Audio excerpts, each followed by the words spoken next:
chances are that you have a lead magnet that could be even more valuable than it currently is, or you don't have one already. So in this video, I want to show you exactly how to build a lead magnet that's going to act as an attraction offer in your business, get you more leads, and ultimately make you more money, right? This applies to whether you're an agency owner, a coach, a consultant, it universally applies. So if you don't know me already, my name is Reuben Shears. I have an online funnel building agency. I'm kind of building and scaling in public in these daily upload videos, trying to give you as much value as possible. So I will do my best to upkeep that promise. And without further ado, let's dive into the mirror board. So the reason I'm making this video today, hopefully Mark, who messaged me on LinkedIn, won't mind me showing this, basically just said like, love the YouTube videos, which is great. I thanked him for that. And then said like, what do you want to see in the next video? And he said the process of creating a lead magnet. So that's exactly what this video is going to be. I'm going to try and dive a bit more in depth than when I previously mentioned it, right? And hopefully that'll help multiple of you, and not just Mark, but at the very least, I'm sure Mark will be happy with this video itself. So the way I've structured this video is, firstly, I just want to go over the old way, what doesn't work, and then we can dive in a little bit further. So let me just go across to the right. The old way of doing things really is by using a free guide or PDF, right? This is terrible for like two reasons, really. One is inherent to the system itself, right? I've just removed it, but it's the fact that the perceived value of someone like getting the result they want to from reading a PDF, if you're not very known, is extremely low. So unless you're Alex Hormozy, which I'm pretty sure you're not, then the likelihood that you giving away a free PDF on some sort of strategy that is going to get someone a result is very, very low. At least they'll believe that's the case, which is a massive problem, right? The other problem with it is that the funnel kind of goes like this. It's like you've got the free PDF, and then they opt in, and then you just collect their details, right? And you deliver it, collect details in your CRM, and you deliver it immediately, right? So they receive the PDF. It might have call to actions to book a call in there, but the likelihood that they're going to do that is extremely low because they're probably not even going to look at it anyway. So what happens is, at this point, the entire funnel just dies. Like, that's it. It's game over. Like, when you do that. You want a lead magnet that you can actually show people in like a more personalized manner, which is what I'll dive into in a moment, that is going to make your business like essentially blow up. So just, if you get one thing from that, just like don't use free PDFs, free guides, that sort of thing, because it just doesn't work anymore. Unless you are Alex Hormozy, it's just not going to happen, or someone really, really big in the niche. So what makes someone actually want a lead magnet? Well, the answer to that is very, very simple, to be honest. It's one that someone will pay for, right? So if your lead magnet isn't actually something someone actually give you money for on a regular basis, like people throwing themselves at you, like to give you money for that thing, it is not good enough, right? Like it just isn't. So the best way to actually come up with your lead magnet is look at the pillars of your service. So you might have like 5 things you do for someone. 1, 2, 3, 4, 5. So like examples of this for me might be like, I build the funnel pages, I do like the VSL editing, the VSL scripting, blah, blah. These like all different pillars of my thing.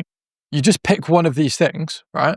And turn it into the lead magnet and do it in a scalable manner, right? So that's how you actually create something that someone wants. It's something that someone will pay for originally. So if you go on like Fiverr, for example, if you type into the search bar what your service is and what you want to offer as a lead magnet, if it doesn't come up as a thing that someone's paying for, don't do it. That's the best way to think about it. So that's what makes someone want a lead magnet.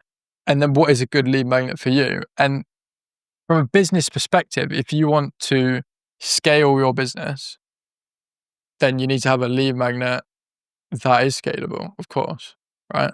So like, I know I'm saying that I want to show it to them in a personalized manner, but you also have to be able to deliver it to a lot of people, right?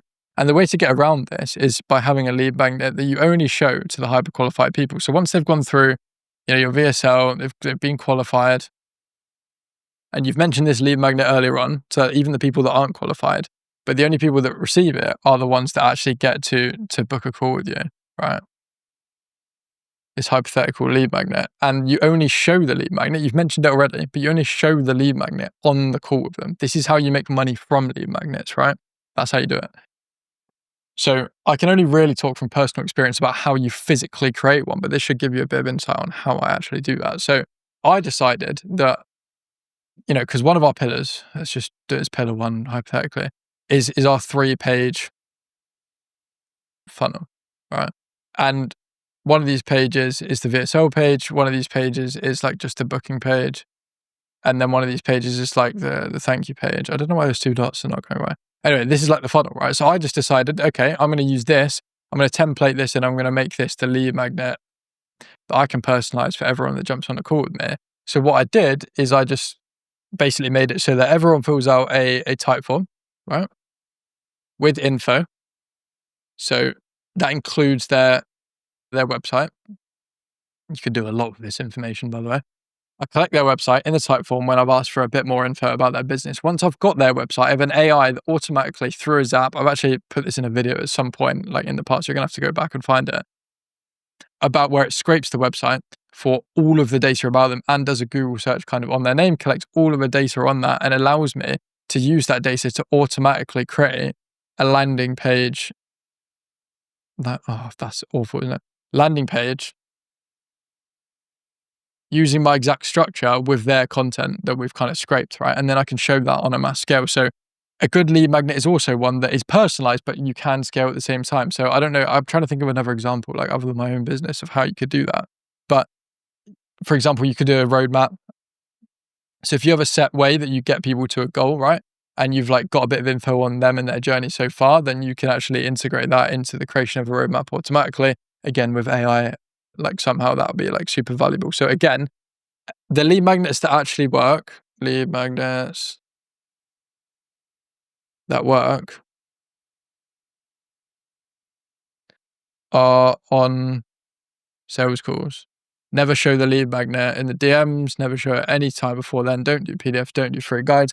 Create it in a way where you've taken it as a part of your main service right now and you've stripped it back a bit. Like it's not the full thing at all because I still sell that to people, right? But you're showing it to them so they understand the things that they need to do.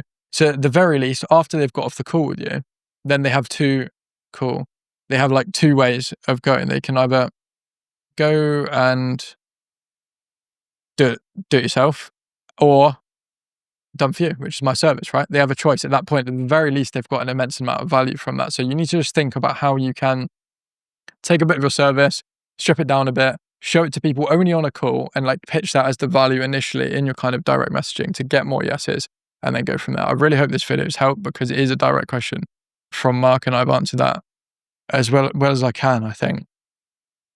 But yeah, I'm happy to do even more videos in the future. Last thing I want to do is just check my stats for the day across my socials. So see what we've got.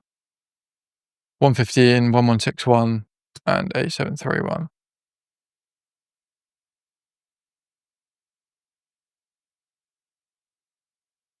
Cool.